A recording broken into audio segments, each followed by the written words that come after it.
Hello one welcome to radiant academy. मैं अमोल चेपे आप सभी का स्वागत करता हूं रेडियंट एकेडमी के इस नए एडिटोरियल एनालिसिस में। आज हम द इंडियन एक्सप्रेस का एक एडिटोरियल लेंगे, है ना। तो थोड़ा सा आज प्लान में चेंज करेंगे, देखेंगे नया कुछ और मिलता है क्या, नए कुछ टॉपिक्स मिलते हैं क्या। मैं जनरली न्यूज़पेपर भी चेंज करने के पक्ष में रहता हूँ, क्योंकि उससे क्या होता है, हमें कुछ और लोगों के व्यूज़, कुछ और व्यू पॉइंट्स, डिस्क्रिप्शंस, वर्ड्स नए मिलने के चांसेस होते हैं। Let us see an editorial, study an editorial from the Indian Express today. ठीक है, चलेगा। Let us start. Before we start, but we have 10 different words जिनके मीनिंग्स अपन पहले देखेंगे। कौन सा वर्ड है अपने पे लिए पहले? तो first word we have today is quixotic. बहुत मस्त मस्त वर्ड्स है ना। क्विक्सोटिक ये वर्ड है पहला, ठीक है, क्विक्सोटिक। चलो सेंटेंस पढ़ेंगे पहले क्विक्सोटिक का sentence. His quixotic quest to build a utopian society was met with skepticism by his peers. मुझे लगता है पूरा क्लास शायद ये एक ही सेंटेंस में जितने वर्ड्स है उस पर आधा तो क्लास हो ही सकता है अपना, है ना। हाँ देखो कौन से कितने सारे वर्ड्स है। देखो सबसे पहला जो वर्ड है वो है क्विक्सोटिक, इसको तो देखेंगे, but before we understand quixotic let us first understand the other words. उल्टा शुरू करेंगे हम लोग, ठीक है। पहले तो पियर्स। पियर्स का मतलब होता है सहकारी। सहकारी मतलब आपके साथ के लोग, सहकारी नहीं होते वो, साथ के लोग, उसे कहेंगे पियर्स। जैसे अगर आप स्टूडेंट हो तो आपके जो साथ में जो बाकी के स्टूडेंट्स हैं they are called your peers, समझ गए। दूसरा होता है फिर स्केप्टिसिज्म। स्केप्टिसिज्म का मतलब होता है डाउट। स्केप्टिकल को मतलब डाउटफुल हो। मेट विथ स्केप्टिसिज्म का मतलब होता है डाउट के साथ किसी चीज पे डाउट करना, ठीक है। फिर दिया है यूटोपियन सोसाइटी। यूटोपियन सोसाइटी मतलब एकदम आदर्शवादी सोसाइटी। एज आदर्शवादी वो आदर्श सोसाइटी की बात नहीं कर रहा मैं ना, जिसकी वजह से एक सीएम की कुर्सी चली गई थी, उसकी बात नहीं कर रहे। हम बात कर रहे हैं आदर्शवादी सोसाइटी की, यानी एक ऐसा समाज जो एकदम आदर्श समाज हो, जिसमें कुछ भी गलत नहीं है, सब सही है। ऐसा समाज इज कॉल्ड यूटोपियन। वो हो नहीं सकता प्रैक्टिकली, पर अगर कोई आदर्श समाज बना तो वो यूटोपियन सोसाइटी रहेगी, ठीक है। Next quest. क्वेस्ट का मतलब है इच्छा या प्रयत्न, है ना। किसी चीज को पाने की जो इच्छा होती है और उसके लिए जो प्रयत्न चल रहा होता है उसे हम कहते हैं क्वेस्ट, राइट। अभी पहले सेंटेंस पढ़ेंगे फिर क्विक्सोटिक का मतलब उसमें से निकालेंगे। तो हिज क्विक्सोटिक क्वेस्ट, उसका जो वो प्रयत्न चल रहा था किस चीज के लिए, to build a utopian society, एक आदर्शवादी सोसाइटी बनाने का जो उनका प्रयत्न चल रहा था, वो डाउट के साथ, डाउट उस पर कर रहे थे लोग। कौन डाउट कर रहा था? उनके पियर्स डाउट कर रहे थे, यानी साथ में के जो लोग थे वो डाउट कर रहे थे। तो कैसा क्वेस्ट था उसका? क्विक्सोटिक था। क्विक्सोटिक मतलब आदर्शवादी, है ना। एक आदर्शवादी सोसाइटी बनाने का जो क्वेस्ट था, वो क्वेस्ट भी कैसा होगा? फिर आदर्शवादी ही होगा, है ना। यानी बिल्कुल जैसी आपने सिस्टम सोची है वैसा ही। तो आदर्शवादी इज कॉल्ड क्विक्सोटिक, ठीक है। देखो सेंटेंस पढ़ेंगे, इसका मीनिंग क्या है। एक्सीडिंगली आइडियलिस्टिक, एकदम आइडियल समाज, मतलब आदर्शवादी, जैसा आपने सोचा है वैसा, है ना। अनरियलिस्टिक, वो रियलिस्टिक तो हो ही नहीं सकता, चांस ही नहीं, अनरियलिस्टिक होगा। And impractical. एक्सोटिक का मतलब क्या होता है? आदर्शवादी जो प्रैक्टिकली पॉसिबल नहीं है, that is called quixotic. Synonym क्या होगा इसका? एकदम रोमांटिक। रोमांटिक मतलब, रोमांटिक का मतलब वही रोमांटिक नहीं होता जो आपके दिमाग में पहले आया। रोमांटिक का मतलब वो भी होता है कि जो आप सोचते हो कि यार ये ऐसा होना चाहिए था, ऐसा होगा तो कितना अच्छा होगा, that is called as romantic, है ना। कुछ आपने सोचा है, आप सपने देख रहे हो कि बहुत अच्छा होगा, दैट इज कॉल्ड रोमांटिसिज्म, ठीक है। तो रोमांटिक, विजनरी या इम्प्रैक्टिकल, ये हो गए इसके सिनोनिम्स। एंटोनिम्स क्या होंगे इसके फिर? अगर ये इम्प्रैक्टिकल है तो एंटोनिम क्या होगा? प्रैक्टिकल। ऐसा समाज जो सत्य पे चलता है, प्रैक्टिकल पे चलता है, रियलिस्टिक हो या प्रैग्मेटिक हो, बराबर, जो प्रैक्टिकली पॉसिबल है, that is antonym of quixotic. समझ गए? क्विक्सोटिक एकदम नया वर्ड है, आदर्शवादी। क्विक्सोटिक का मतलब क्या होता है? आदर्शवादी, ठीक है। चले नेक्स्ट वर्ड पे। Next word we have is ameliorate. Ameliorate ऐसा है, एमिलियोरेट। चलो सेंटेंस पढ़ेंगे। The new policies were introduced to ameliorate, अभी देखो टू के साथ आया मतलब ये वर्ब है और वर्ब का फर्स्ट फॉर्म है, to ameliorate the working conditions of employees, employees की वर्किंग कंडीशन को एमिलियोरेट करने के लिए, वो स्लिप ऑफ द टंग हो गया, हाँ, तो न्यू पॉलिसीज इंट्रोड्यूस की गई, किस लिए की गई, ताकि वर्किंग कंडीशंस जो है एम्प्लॉइज की उसे क्या किया जाए, एमिलियोरेट किया जाए, एमिलियोरेट किया जाए मतलब उसे इंप्रूव किया जाए, बेटर किया जाए, ठीक है। मीनिंग क्या होगा इसका, टू मेक समथिंग बेटर और मोर बियरेबल, ठीक है, यानी वो सुधार हो, उसमें इंप्रूवमेंट हो, बेटर हो, that is called ameliorate. Synonym क्या होगा इसका, इंप्रूव करना या एनहांस करना, एनहांस मतलब क्वालिटी में इंप्रूवमेंट इज एनहांस, या एलिविएट, एलिविएशन का मतलब होता है निर्मूलन, है ना, तो बुरी चीजों का निर्मूलन करके चीजों को बेहतर बनाना, दैट इज कॉल्ड एलिविएट, समझ गए। एंटोनिम्स क्या होंगे इसके, किसी चीज को बुरा करना मतलब वर्सन, चीज को बैड से वर्स करना, एग्रीवेट, एग्रीवेट का मतलब है बुरा करना और किसी भी चीज की क्वालिटी में रिडक्शन करना, दैट इज एग्रीवेट, बुरे को और बुरा करना। डेटीरियोरेट, डेटीरियोरेट मतलब हालत में गिरावट आना, है ना, जब हालत सुधर रही होती है तो उसे क्या कहेंगे हम, एमिलियोरेट हो रही है, और अगर हालत खराब हो रही है तो क्या बोलेंगे, डिटीरियोरेट हो रही है, समझ गए। नया वर्ड है, अच्छा वर्ड है, कौन सा वर्ड, एमिलियोरेट। चले नेक्स्ट वर्ड पे, चलो the next word we have is laconic, laconic, ये वर्ड जैसा सुना वैसे एक ही नाम मेरे दिमाग में आता है, ए आर रहमान का,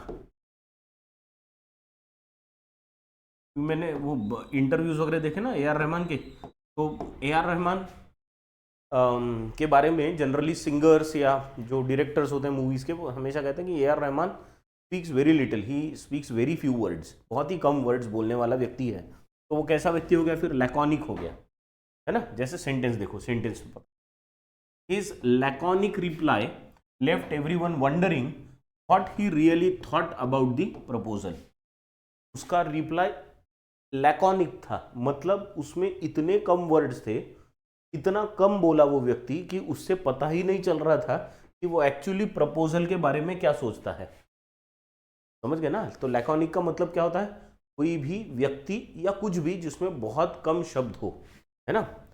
क्या मतलब है इसका, यूजिंग वेरी फ्यू वर्ड्स, बहुत कम शब्द वाला कुछ भी होगा, फिर वो पैसेज हो सकता है या व्यक्ति हो सकता है, दैट इज लैकोनिक। सिनोनिम क्या होगा इसका, कंसाइज, कंसाइज मतलब जितना जरूरी है उतना ही, टर्स या ससिंक्ट, ससिंक्ट और टर्स मतलब very less, very little.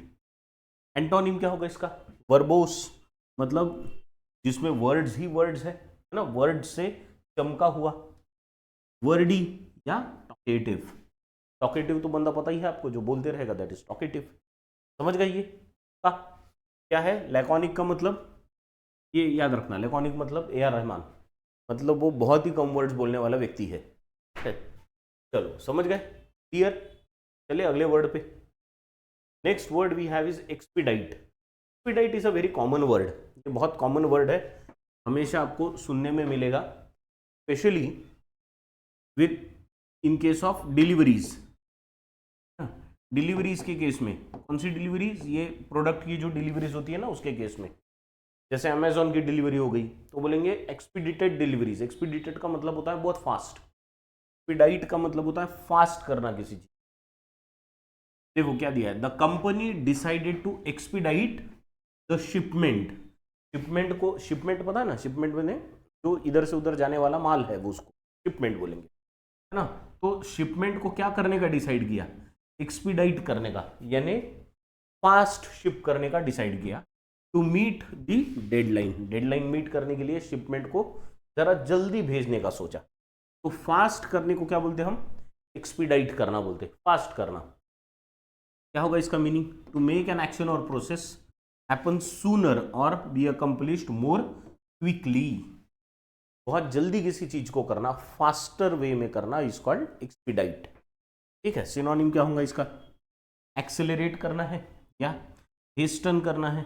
Hasten का मतलब इससे पहले भी हम लोग देख चुके हैं, हेस्टन मतलब to speed up the process या फैसिलिटेट। ठीक है, एंटोनिम्स क्या होगा इसका? आराम से, डिले, चलने दो, बहुत समय अपने पास। हिंडर करना, हिंडर करना मतलब क्या होता है? किसी चीज में बाधाएं लाना। तो हिंडर का मतलब होता है बाधा। अब कोई भी चीज में अगर बाधाएं आएंगी तो उसकी स्पीड उतनी रहेगी क्या? नहीं रहेगी। या फिर स्लो कर देना, समझ गए? तो expedite means to do everything fast. ठीक है, चले नेक्स्ट वर्ड पे। The next word we have is ostracised. Ostracise करना, ऑस्ट्रासाइज करना मतलब ये क्या हो गया? दिस इज अ वर्ब, एक वर्ब हो गया। ऑस्ट्रासाइज क्या बोला है? The child was ostracised by his classmates. Classmates ने वो चाइल्ड को क्या किया? ऑस्ट्रासाइज कर दिया फॉर बीइंग डिफरेंट। वो थोड़ा सा बाकी बच्चों से अलग दिखता था, इसलिए क्लास के बच्चों ने उसे क्या कर दिया? अलग कर दिया। तो पूरे ग्रुप से अलग करना या बाहर निकालना उसे कहते हैं हम ऑस्ट्रासाइज करना। समझ गए क्या? ऑस्ट्रासाइज मतलब किसी को अपने ग्रुप से बाहर करना, बाहर निकालना, दैट इज ऑस्ट्रासाइज। क्या है मीनिंग इसका? To exclude someone from a society और अ ग्रुप, एक्सक्लूड कर देना, है ना। सिनोनिम क्या होगा इसका? एक्सक्लूड करना, शन कर देना। किसी को शन करना मतलब यू आर बैन कर देना किसी को, या बैन से ही क्या बना? बैनिश कर देना। ठीक है, एंटोनिम्स इंक्लूड कर लो, अपने साथ बुला लो। एम्ब्रेस करो, एम्ब्रेस करो मतलब गले लगाओ, अपने तरफ बुलाओ। वेलकम करो, सॉरी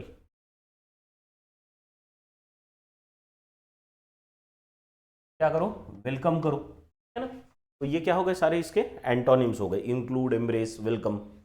ऑस्ट्रासाइज मतलब बाहर निकाल देना, ग्रुप में से अलग कर दो, दिस इज ऑस्ट्रासाइज। क्लियर? चलिए नेक्स्ट वर्ड पे। Next word is embellish.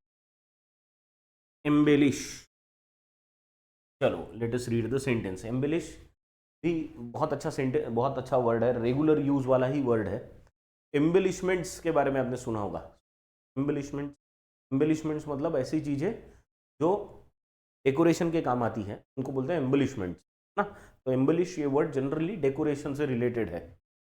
She likes to embellish her stories. देखो यहां किसको एम्बेलिश करने की बात हो रही है? स्टोरीज को। She likes to embellish her stories to make them more interesting. Stories को थोड़ा और इंटरेस्टिंग बनाने के लिए वो क्या करती है?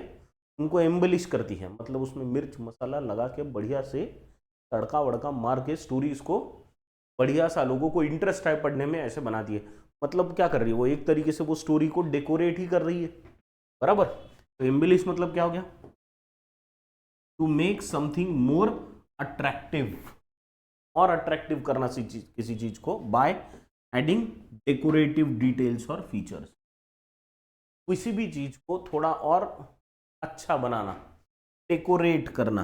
ठीक है, बस तड़का वड़का मार के बढ़िया सा बनाना किसी चीज को, उसे करेंगे हम एम्बेलिश करना। तो एम्बेलिश या जिन चीजों से डेकोरेट किया जाता है ना, उसे एम्बेलिशमेंट्स कहते हैं, बराबर। तो anything that is use for decoration is called embellishment, और डेकोरेट करने को बोलेंगे हम एम्बेलिश करना। सिनोनिम क्या होगा इसका? एड ऑन करो, बराबर, यानी उसको चमकाओ। डेकोरेट करो या एनहांस करो। देखो एनहांस दूसरी बार आया है आज। एनहांस मतलब क्वालिटी इंक्रीज करना किसी चीज की। एंटोनिम क्या होगा इसका? सिंप्लीफाई करो, है ना, यानी सिंपल बनाओ उसको, थोड़ा सा, बहुत चमकाओ मत उसको, और सिंपल करो। स्ट्रिप करो, स्ट्रिप करो किस मीनिंग से बोला यहाँ पे?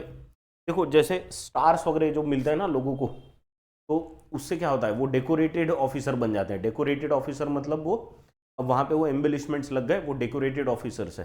तो वो सारा छीन लेना, अगर किसी ने डेकोरेटेड ऑफिसर ने कुछ बुरा किया तो आर्मी, मिलिट्री, नेवी, जो भी उनका ऑर्गेनाइजेशन है, वो उनसे वो डेकोरेशन छीन लेता है, स्ट्रिप करता है। इस मीनिंग से लिया गया है स्ट्रिप, या डिफेस करना, या यानी बदनाम करना, इस मतलब से। समझ गए? एम्बेलिश करना मतलब उसकी क्वालिटी बढ़ाना, उसको डेकोरेट करना। चले नेक्स्ट वर्ड पे। Next word we have is aberration. Aberration ये वर्ड है, सेंटेंस पढ़ेंगे पहले फिर मीनिंग पता चलेगा।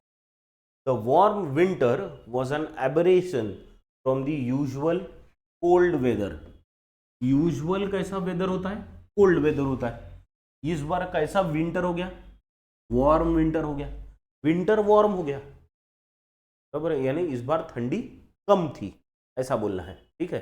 तो हमेशा तो ठंडा वेदर होता है, लेकिन इस बार ठंडी कम थी, तो ये रेगुलर वाले मोड से कुछ अलग था। तो रेगुलर वाले मोड से कुछ अलग होने को क्या बोलेंगे हम? एबरेशन है ना, जो हमेशा से चलता आ रहा है या जो रेगुलर प्रोसेस है उससे कुछ अलग, इन अ निगेटिव सेंस। हमेशा याद रखना, aberration is generally used in a negative sense. कुछ तो भी अच्छा चल रहा है, उसमें अलग कुछ तो भी कर दिया गड़बड़ वाला, तो दैट इज कॉल्ड एबरेशन। तो मीनिंग क्या होगा इसका? A departure from what is normal. जो नॉर्मल है उससे अलग कुछ तो भी करो। यूजुअल और expected, typically one that is unwelcome. देखो ये इंपॉर्टेंट चीज है, अनवेलकम का मतलब द सेंस इज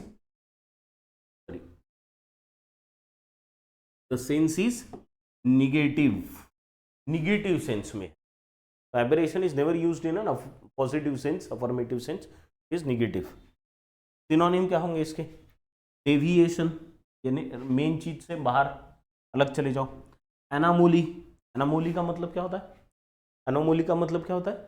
फिर से वही मेन जो चीज है तुमने हरी उससे अलग, डेविएशन कुछ तो भी, दैट इज एनामोली। या इरेगुलरिटी, रेगुलर चीज से अलग है, इरेगुलर है।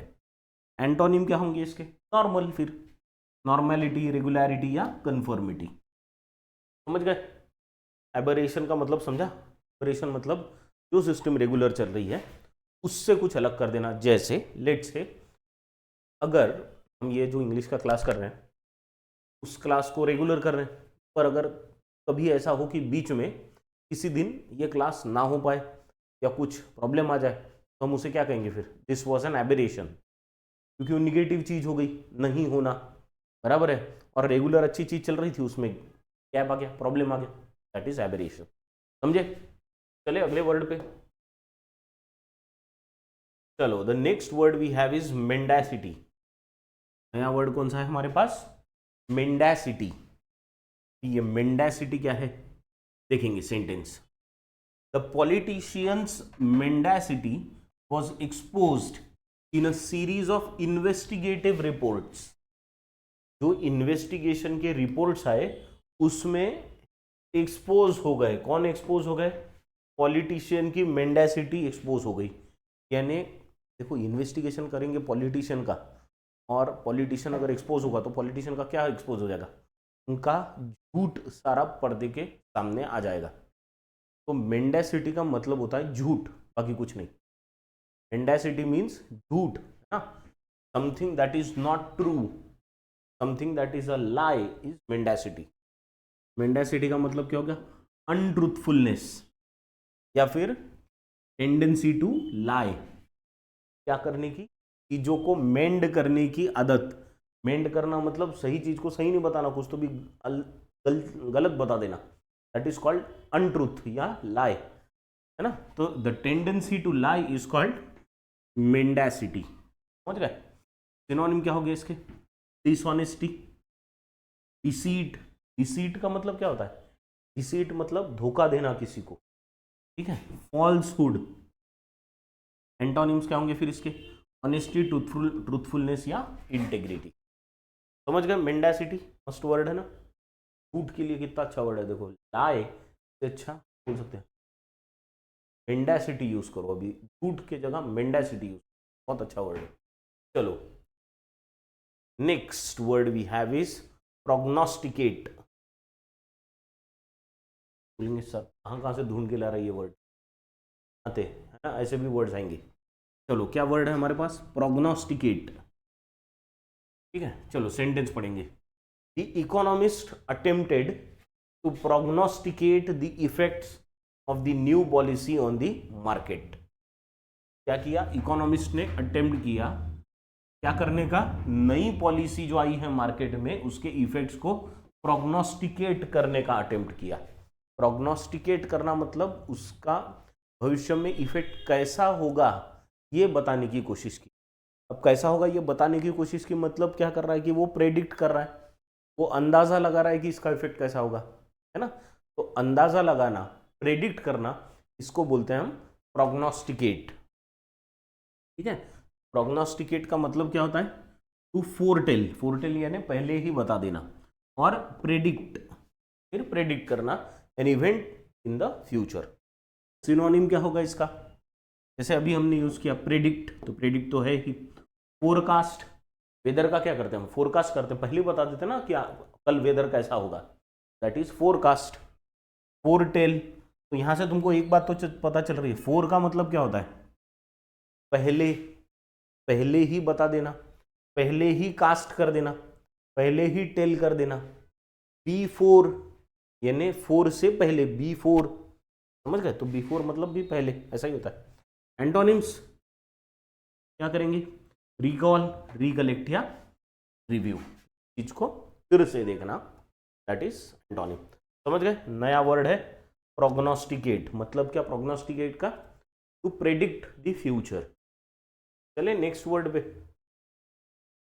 नेक्स्ट वर्ड, और आज के जो 10 वर्ड्स हम देख रहे हैं उनमें का आखिरी, वो शशि थरूर के लेवल की इंग्लिश करने की है अपने को अगले 6 महीने में, इतना याद रखो। IBPS PO के पेपर के लिए तगड़ी तैयारी करना है अभी, राइट।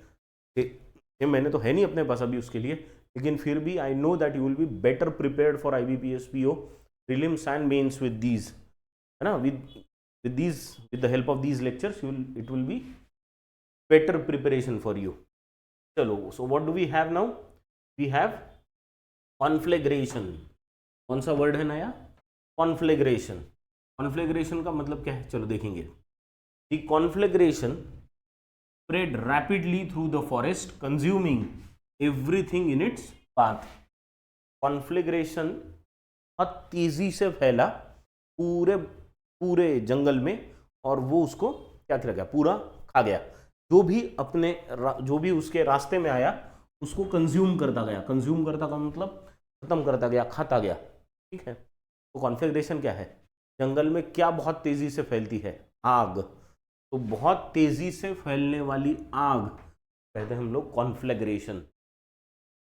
क्या कहते हैं, कॉन्फ्लेग्रेशन, ऐसी आग जो बहुत तेजी से फैले। अभी देखो, हम आज की जो बांग्लादेश की सिचुएशन अभी है, कल की, उसके लिए भी हम लोग कॉन्फ्लेग्रेशन यूज कर सकते हैं, है ना। क्या हुआ कल, बांग्लादेश की जो प्राइम मिनिस्टर है शेख हसीना, उनको वहां से बांग्लादेश से रिजाइन करके भाग जाना पड़ा। बांग्लादेश से उन्होंने PM के पद से रिजाइन किया and she has come to India.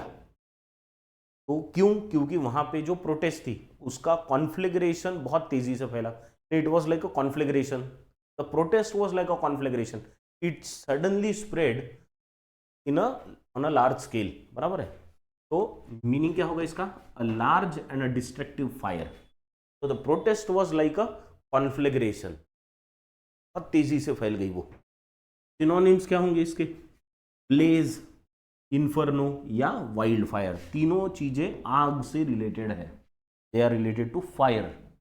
Antonyms, extinguishment, extinguish तो पता है ना, एक्सटिंग्विश करना मतलब बुझा देना, या शांति, काम या पीस, समझ गए, समझा।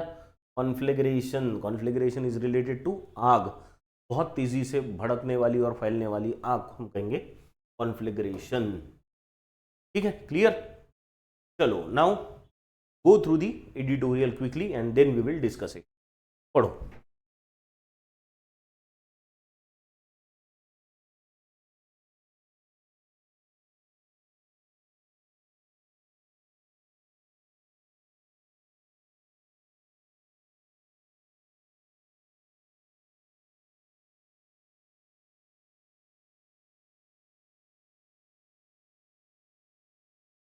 डन। अब मैं जल्दी इसलिए आ गया कि मुझे याद आया कि तुम लोग पॉज करके रोक सकते हो, तो यहाँ पॉज कर लेना, यहाँ पॉज कर लो, रीड कर लो, वंस यू रीड इट फिर वीडियो आगे देखना शुरू कर सकते हो। तो right now I am considering कि you have read the passage. चलो, क्या दिया है अभी, किस बारे में है यह एडिटोरियल, एडिटोरियल ये है, AIIMS software can extend specialist care for diabetics in rural areas. AIIMS ने एक सॉफ्टवेयर बनाया है तो क्या कर सकता है, स्पेशलिस्ट केयर दे सकता है डायबिटिक्स के लिए रूरल एरियाज में। ठीक है, सेंट देखेंगे, ये पढ़ेंगे। During the Covid pandemic when lockdowns made physical interaction with health care providers difficult, है ना, क्या हुआ था कोविड पैंडेमिक के वक्त हमने फिजिकल इंटरैक्शन बंद कर दिया था। किसके साथ physical interaction, health care providers, यानी डॉक्टर्स भी बहुत दूर से ही तुमको देखते थे, पर्दे के पीछे से ही डॉक्टर तुमको चेक कर रहा है। Digital technologies provided timely relief to a section of people. उस केस में किस चीज ने हेल्प की थी लोगों को, डिजिटल टेक्नोलॉजीज ने, है ना। बहुत बार टेलीमेडिसिन की बात कर रहे हैं हम, टेली कंसल्टेशन की बात कर रहे हैं, ये चीजें हुई थी, यानी ऑनलाइन ही डॉक्टर से बात कर लो, अपनी प्रॉब्लम क्या है बताओ, डॉक्टर उसी पे तुमको प्रिस्क्रिप्शन दे देगा। तो to a section of people it became very helpful. देखो क्या बोला है, digital technologies provided timely relief to a section of people with chronic ailments. Ailments का मतलब है बीमारी, दुख या दर्द, ठीक है ना।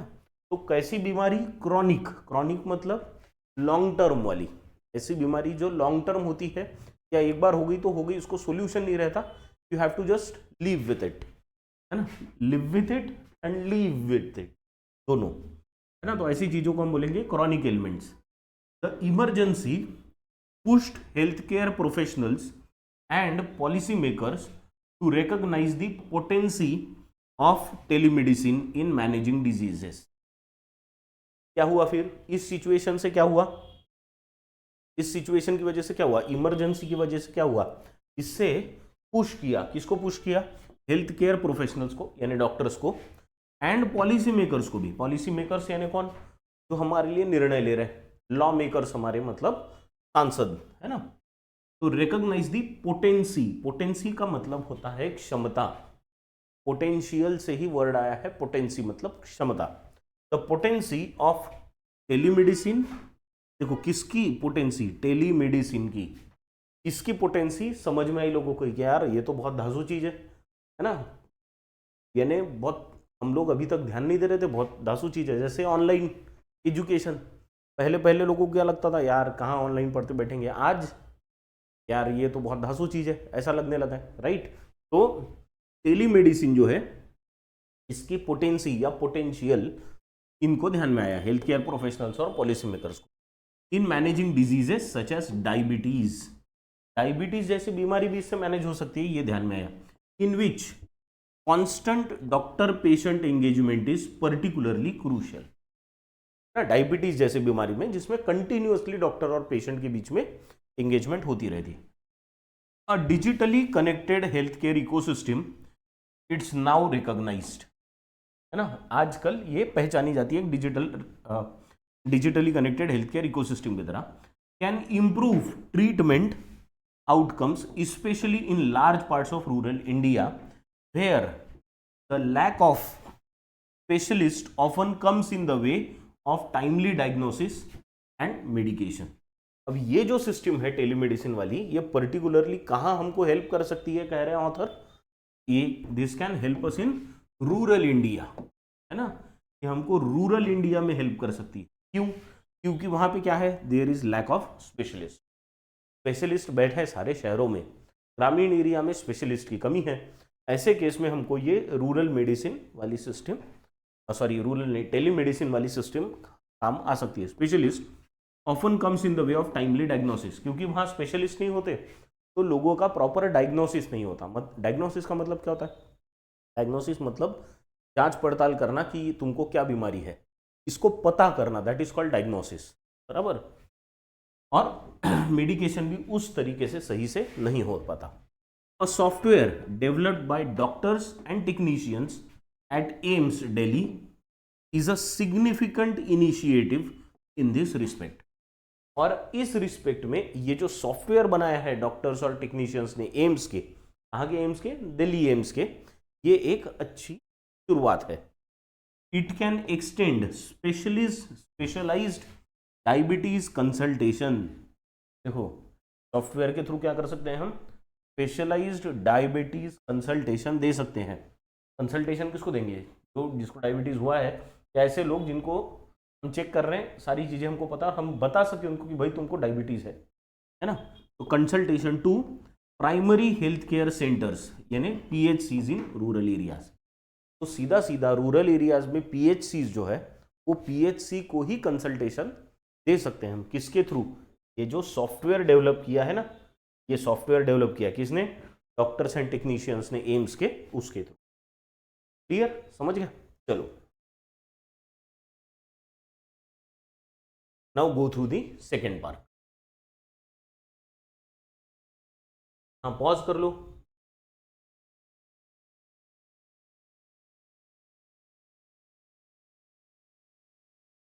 चलो, हो गया?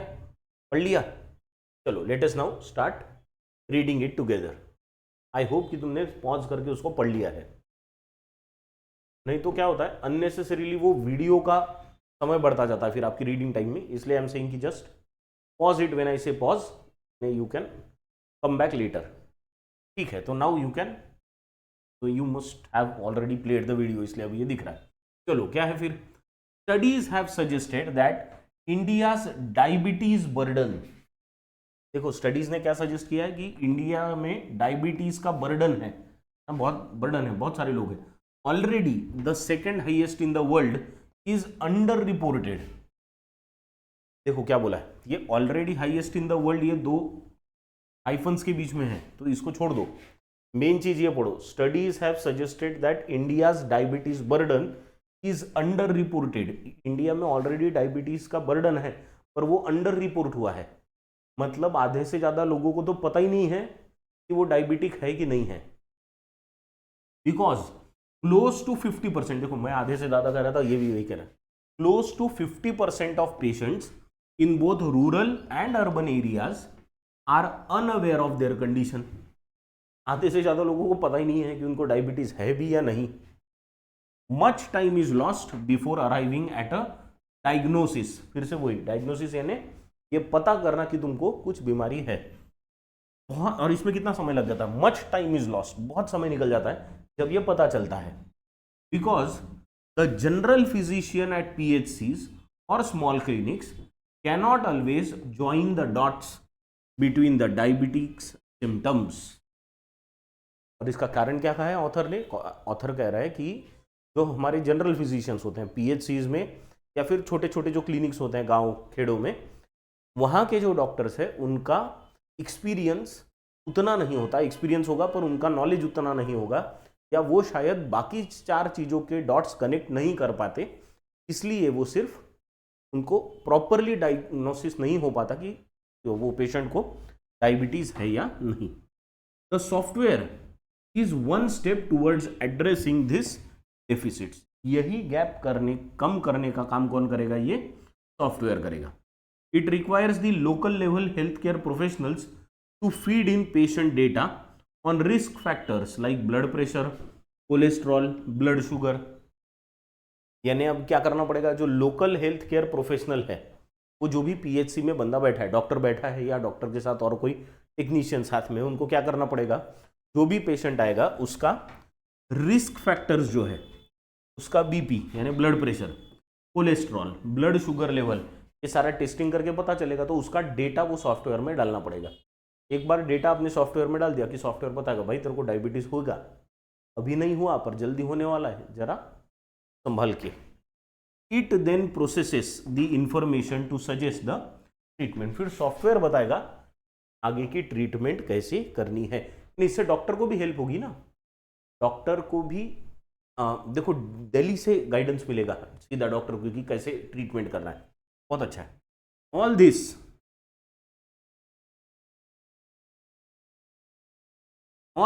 however does not attenuate the significance of attending the physician. attenuate मतलब all this however does not attenuate का मतलब है reduce, कम करना, है ना, reduce करना। the significance मतलब importance, तो ये importance को कम नहीं करता। इस चीज के importance को कम नहीं करता। देखो does not बोला है ना, does not reduce the importance of attending the physician, यानी आपको ऐसा नहीं है कि ऑनलाइन टीचिंग मिल गया तो ऑफलाइन किसी से गाइडेंस लेने की ज़रूरत ही नहीं पड़ सकती है, ऐसा कह रहा हूँ। डॉक्टर्स के केस में तो पड़ेगी, वो कह रहे हैं कि का मतलब ऐसा नहीं है कि तुमको ऑनलाइन ही टेली कंसल्टेशन मिल गया तो उससे हो जाएगा, तुमको फिजिशियन के पास फिर भी जाना पड़ेगा, वो भी इम्पॉर्टेंट होगा, ठीक है। General physician is also important. The doctor will need to adapt to software advice based on the patient's lifestyle. अब सॉफ्टवेयर की एक एडवाइस तो रहेगी, सॉफ्टवेयर बोलेगा भाई ऐसा ऐसा करो, लेकिन वो पेशेंट को पहचानने वाला व्यक्ति कौन है? डॉक्टर है। तो ये सिर्फ डॉक्टर ही बता पाएगा फिर कि ये जो एडवाइस है वो पेशेंट के लाइफस्टाइल के हिसाब से सही है या नहीं है। यानी दो व्यक्ति है डायबिटीज़ की सिचुएशन पे, एक व्यक्ति है जो खेतों में काम कर रहा है और दूसरा व्यक्ति है जो ऑफिस में बैठ कर काम कर रहा है। दोनों की लाइफस्टाइल में बहुत डिफरेंस है, तो सेम एडवाइस दोनों के लिए काम नहीं कर सकती। तो कौन सी एडवाइस लेना और कौन सी एडवाइस नहीं लेना, इसके लिए तो तुमको वो फिजिशियन की ज़रूरत पड़ेगी ही। This is what the author is saying. The digital interventions potency मतलब पोटेंशियल, क्षमता, डिजिटल इंटरवेंशन की जो क्षमता है therefore is related to the quality of analogue care. तो ये डिजिटल इंटरवेंशन तभी बहुत अच्छे से यूज हो पाएगा जब उसको हम एनालॉग केयर के साथ जोड़ेंगे। अब एनालॉग केयर क्या हो गया? देखो, डिजिटल क्लॉक और एनालॉग क्लॉक आपने देखी होगी। डिजिटल क्लॉक मतलब जिसमें नंबर्स दिखते हैं हमको, है ना, और एनालॉग क्लॉक वाली टिक टिक टिक टिक टिक जो चलती है वो दैट इज एनालॉग।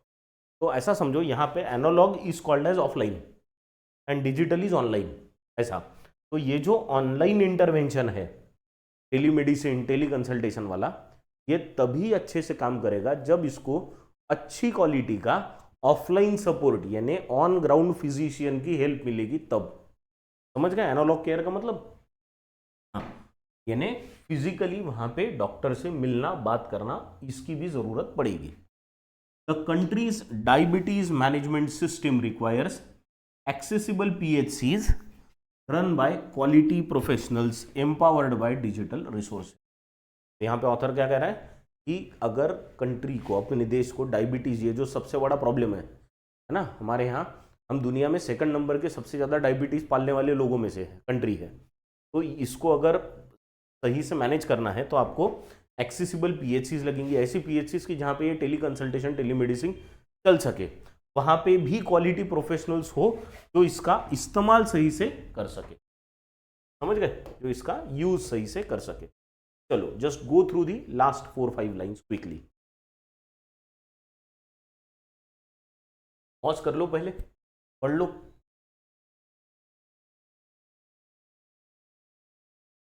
पॉज बंद हो गया तुम्हारा? आई होप तुमने पढ़ लिया होगा। चलो अब आगे पढ़ेंगे। हाँ, क्या दिया है अभी? The AIIMS software will also become more potent if it is synced with electronic repository of the national health programme for non communicable diseases. ये तो और भी अच्छी बात कर रहे हैं। ये क्या कर रहे हैं? एम्स का सॉफ्टवेयर जो है उसका पोटेंशियल और बढ़ेगा, उसकी क्षमता और बढ़ेगी अगर हम इसको सिंक कर पाए। सिंक कर पाए मतलब क्या? सिंक का मतलब है सिंक्रोनाइजेशन। सिंक्रोनाइजेशन मतलब एक ही डेटा को दोनों यूज कर रहे हैं, दोनों साथ साथ चल रहे हैं। किसके साथ जोड़ने की जरूरत है? इसको कंबाइन कर रहे हैं हम। उसको किसको कंबाइन कर रहे हैं? Electronic repository of national health programme for non communicable disease, यानी नेशनल हेल्थ प्रोग्राम के साथ इसको जोड़ने की जरूरत है। और data portability will be in line with the Ayushman Bharat digital health mission. Ayushman Bharat digital health mission जो है उसमें भी काफी सारा डेटा है, उसको भी शेयर करने की जरूरत है, पोर्टेबल करने की, यानी यहाँ का डेटा वहां, वहां का डेटा यहाँ, और दोनों के डेटा को मिला के पेशेंट को हम लोग फिर सजेशन दे सकते हैं। और facilitating seamless interaction between medical expert. A second caveat है ना, सेकेंड कैविएट यानी अभी क्या करना है? और given the asymmetrical relation between patients and health service providers the system should be insulated against data confidentiality breaches.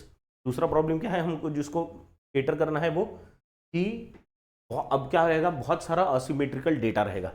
Patient का data Ayushman Bharat से भी आ रहा है, पेशेंट का डेटा ये national health programme for non communicable disease उधर से भी आ रहा है, और ये जो एम्स का सॉफ्टवेयर है उसमें भी कुछ डेटा है। ये सारा डेटा पहले तो इकट्ठा करके तो होलिस्टिक अप्रोच लेने की ज़रूरत है, एक साथ देखने की ज़रूरत है। और क्या करना है, इन सबको करने के बाद इसका भी ध्यान रखना है कि इतना सारा अगर किसी व्यक्ति का डेटा है तो वो ब्रीच ना हो, भाई उसमें कोई सेंध ना मार सके, नहीं तो किसी पेशेंट का डेटा किसी ने चुरा लिया, हो गया, फिर सब कल्याण है। तो ऐसा ना हो, तो उसका डेटा की सिक्योरिटी ये भी हमको बहुत ज़रूरी है। उसको इंसुलेट करना मतलब बचाना ना, किसी वायर का इंसुलेशन करते हैं ना, यानी शॉक प्रूफ बनाते हैं उसको, ऐसे ही इसको इंसुलेट करने की ज़रूरत है। समझ गए? तो this was the editorial. Today's editorial was from the Indian Express. Now there are some questions for you based on this. ठीक है, तो गो थ्रू दिस। पहला जो क्वेश्चन है that is what does the software developed by the doctors and technicians at AIIMS Delhi do? क्या करता है ये सॉफ्टवेयर जो बनाए हैं एम्स के डॉक्टर्स और टेक्नीशियंस ने? सेकेंड क्वेश्चन है what does the author suggest to improve the impact of the software? Software का इम्पैक्ट और अच्छा हो इसके लिए कौन से सजेशंस ऑथर ने दिए है वो आपको बताना है। तीसरा जो क्वेश्चन है आपके लिए वो है which of the following words has the same meaning to the word attenuate? तो एटेन्यूएट का मोर और लेस सिनोनिम जो आएगा सेम मीनिंग वाला वो आपको बताना है। लास्ट टू क्वेश्चंस है, बोल्ड में जो फ्रेज दी है एनालॉग केयर, इसका मतलब क्या है वो आपको बताना है। और लास्ट में है which reasons does the author give for high burden of diabetes, which reasons does the author give for high burden of diabetes is underreported in India? यानी जो हाई बर्डन ऑफ डायबिटीज जो है उसका under reporting क्यों होता है India में, ये क्या कारण है, वो ऑथर ने हमें कौन से कारण बताए वो आपको बताना है। समझ गए? चलो, तो this is what we have today. इतना ही है आज, एंड होपफुली कल की क्लास में और इंटरेस्टिंग वर्ड्स रहेंगे और इतना ही इंटरेस्टिंग एडिटोरियल रहेगा। तो let us stop here with this. Thank you very much.